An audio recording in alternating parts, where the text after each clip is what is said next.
Bonjour à tous. Afin de rester dans le thème de la semaine et changer un peu et ne pas parler de Covid, de confinement ou d'élections présidentielles américaines, j'ai souhaité parler d'art et plus précisément de la représentation de la schizophrénie dans l'art. Pour commencer, un petit rappel sur ce qu'est la schizophrénie, quels en sont les symptômes. La schizophrénie, pour vous donner un chiffre, c'est une maladie qui touche environ 600 000 personnes en France et dont les symptômes apparaissent lorsque le patient est plutôt jeune, lorsqu'il a entre 15 et 30 ans. Quels sont les symptômes ? Par exemple, il y a des épisodes de délire, des hallucinations visuelles ou olfactives, une impression d'être extra-lucide, c'est-à-dire de voir des choses que les autres ne voient pas, ou encore cette impression d'entendre des voix malveillantes et un sentiment de persécution. Voilà quelques-uns des symptômes. Aujourd'hui, il est compliqué de s'insérer ou de se réinsérer dans la société lorsqu'on est atteint de schizophrénie, notamment à cause de la grande méconnaissance de l'opinion publique à l'égard de la maladie. La stigmatisation est bien réelle et les clichés persistent. Par exemple, si vous vous posez ces questions qui arrivent, vous verrez que peut-être vous aussi, vous avez vous-même des clichés sur la maladie. Par exemple, est-ce que vous accepteriez de travailler avec une personne atteinte de schizophrénie ? Est-ce que vous accepteriez d'être son colocataire, son voisin, son ami ? Est-ce que vous recommanderiez cette personne pour un emploi ou pour louer un appartement ?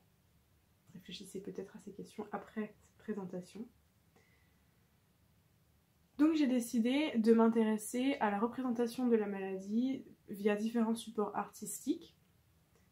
Le premier, ce sera la photographie. Et pour cela, j'aimerais vous parler d'une série de photographies qui est intitulée Big Brother, qui est l'œuvre du photographe britannique Louis Kyle, et qui retranscrit la vie quotidienne de son frère Justin, qui est atteint de schizophrénie.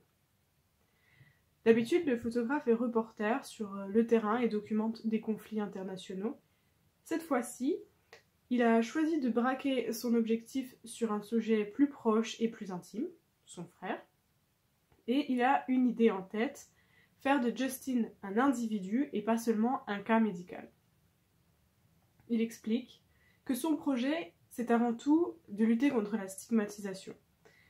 Il essaie de montrer que ceux qu'on appelle des fous ont beau se débattre avec des problèmes de santé, mais ils ne se résument pas à ces problèmes de santé.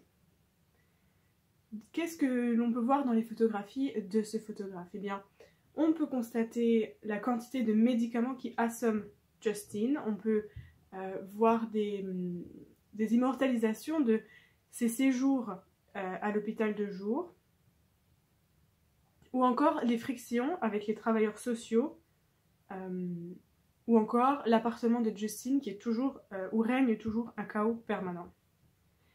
En filigrane, le projet a également un autre sens puisqu'il pointe du doigt les conséquences des coupes budgétaires de l'aide sociale en Grande-Bretagne. Par exemple, le centre de jour où Justin se rendait régulièrement a dû fermer ses portes. Et souvent, ce sont les policiers, faute de travailleurs sociaux, qui se retrouvent à devoir gérer les patients atteints de maladies mentales sans formation. Mais ce recueil de photographies, qui prend la forme d'un livre, dresse également un portrait complexe et plutôt charmant et très loin du stéréotype du patient malade, isolé, recroquevillé sur lui-même. En effet, par exemple, il a pris en photo son frère lors de ses vacances sur la plage, comme absolument tout le monde. La deuxième représentation de la schizophrénie dans l'art dont j'aimerais parler, c'est dans le cadre d'une peinture, que très probablement vous connaissez tous. Il s'agit du tableau intitulé Le Cri de Edvard Munch. C'est un tableau assez emblématique qui représente cet homme au visage squelettique, la tête entre les mains et la bouche grande ouverte, comme s'il mimait un cri. Il existe plusieurs interprétations de ce tableau, mais il faut rappeler que Edvard Munch était un homme tourmenté et hanté par une enfance difficile. De nombreuses personnes dans sa famille proche étaient atteintes de troubles mentaux ou d'autres maladies. D'ailleurs, il a perdu sa mère lorsqu'il était très jeune. Et Edvard Munch était en proie à des épisodes de délire schizophrénique. Schizophrène, pardon.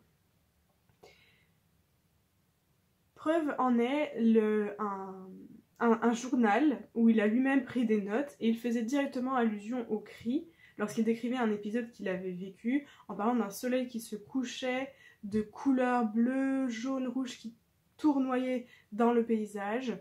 Et il explique qu'il a senti monter un grand cri et qu'il a entendu ce cri. Donc cette toile finalement pourrait être l'incarnation de sa détresse, de son trouble mental, d'où la puissance de ce tableau. Il existe une autre théorie qui expliquerait ce tableau, qui est plutôt liée aux actualités au moment de la réalisation de son tableau. Je m'explique. En 1883, un volcan indonésien est entré en éruption et il a provoqué une explosion et un bruit assourdissant. D'ailleurs, les ondes de choc de l'éruption ont parcouru le globe 7 fois.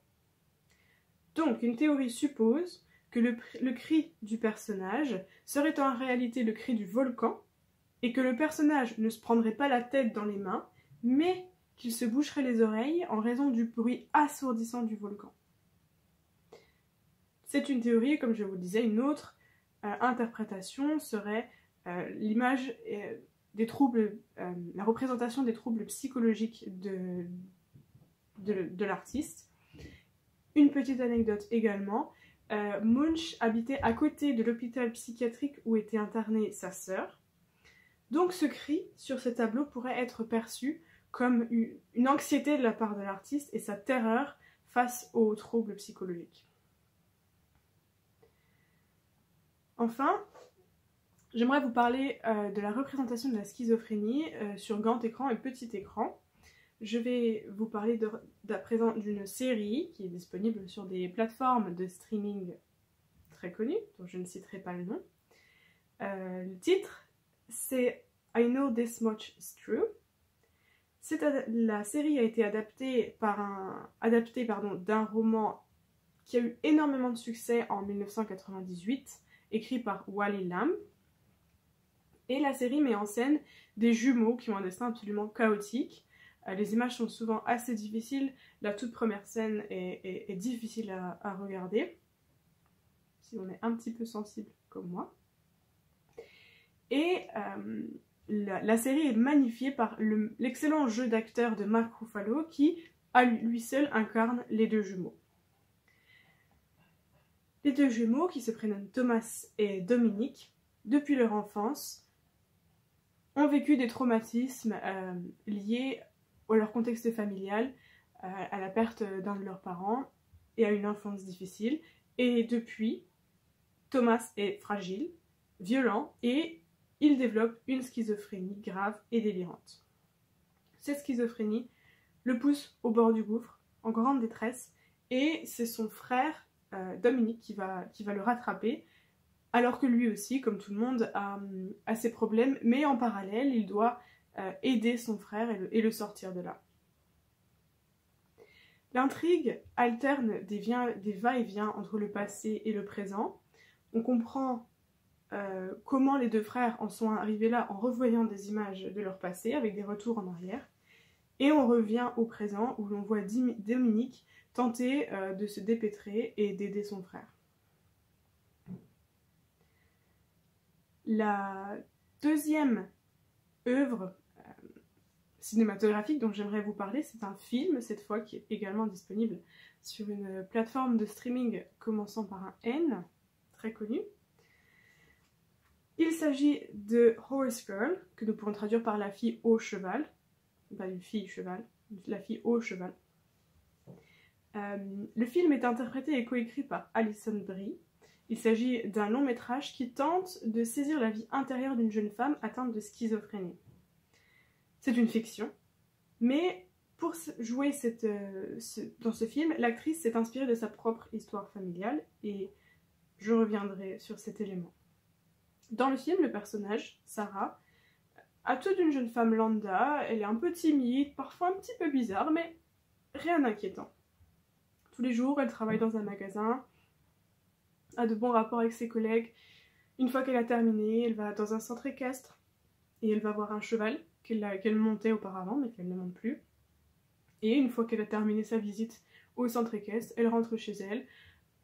Elle est passionnée par une série de science-fiction qu'elle regarde toujours à la télé, qui va également influencer sa personnalité d'ailleurs, ou qui va constituer un parallèle entre ce qu'elle a en tête et la réalité. Et très vite, le film prend un tour beaucoup plus sombre et beaucoup plus sérieux, puisqu'on apprend que la mère et la grand-mère de Sarah étaient toutes deux atteintes de graves problèmes de santé mentale. Et d'ailleurs, Sarah elle-même craint de glisser dans le même état de détresse psychologique. En fait, le scénario brouille les pistes. On ne sait plus qu'est-ce qui est réel, qu'est-ce qui ne l'est pas. Est-ce que Sarah est vraiment en train de rêver ou est-ce que véritablement elle est en train de sombrer? Et ce qui se déroule à l'écran reflète l'expérience même intérieure d'une personne atteinte de schizophrénie, mais d'une façon très bienveillante, compatissante, mais tout en étant très sérieux, et d'étudier ce sentiment d'être une bombe à retardement et de voir la maladie qui a emporté nos proches s'emparer de nous également. Et un sentiment également que les autres ne comprennent pas cette détresse. Comme je vous le disais, ce film est très particulier pour l'actrice puisque il s'agit d'une histoire qui la hante. En effet, sa grand-mère était atteinte de schizophrénie et elle tente de se libérer de cette hantise en interprétant elle-même la personne malade. D'ailleurs, dans le film, je ne vais pas vous raconter la fin de l'histoire, mais il y a un parallèle entre la grand-mère de l'actrice et la grand-mère du personnage du film qui toutes les deux souffrent de troubles psychologiques et, faute d'accompagnement, faute de structure de soins pour les personnes atteintes de maladies mentales, se retrouvent dans la rue sans abri. Voilà donc ma liste d'œuvres traitant de la schizophrénie. Évidemment, cette liste n'est pas exhaustive. Je vous invite peut-être à la compléter ou jeter un œil aux œuvres que j'ai mentionnées. Pour ma part, je vous recommande le film, surtout, que j'ai beaucoup aimé. Et j'espère que cette présentation vous aura plu et j'ai apprécié de parler un petit peu d'art en cette période compliquée afin de tous nous évader et nous en avons bien besoin. Merci.